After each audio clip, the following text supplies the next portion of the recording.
Hi, Gary here. There is nothing like feeling poor. And I've been in situations where, there's a bill coming up, my bank account is close to zero or at zero, and I can't pay it, and I feel poor. I feel really bad. I mean, it's going to be very stressful. And, life is a game, I find, and many times I want to make up my own rules in the game.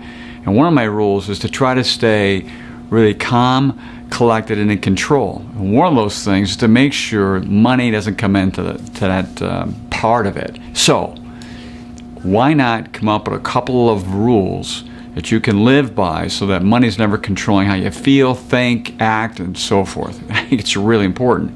So the first one is this.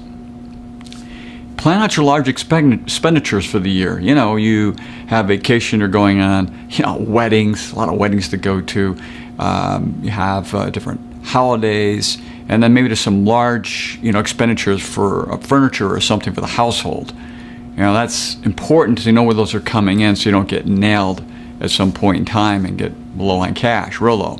2, keep a minimum balance in your bank account. It may sound like that makes sense, but never let it go below $1,000, which means you might have to save up for a while to get there if you're not there. But don't let that ever happen. That way, when there's anything, that comes out of the blue at you, there's money there so you don't feel poor. Feeling poor puts us in a bad place.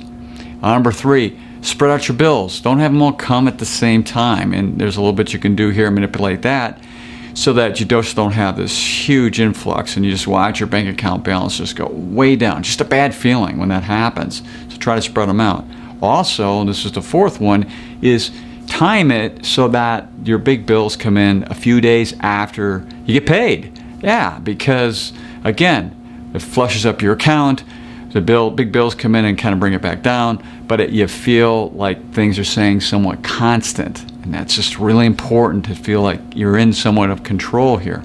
And finally, do set aside large expense funds. I said earlier in the first one, you got these big expenditures, set aside a fund and build it up over time, knowing you're going to need that money come those various events, and it'll be there. So you're not trying to rob Peter to pay Paul and running all over the place trying to buy money from who knows where and when, and up in your credit card debt and all this bad stuff like that. So that's just 5 tips for you to help out, keep your psyche in the right place when you're dealing with your money. So until next time, enjoy.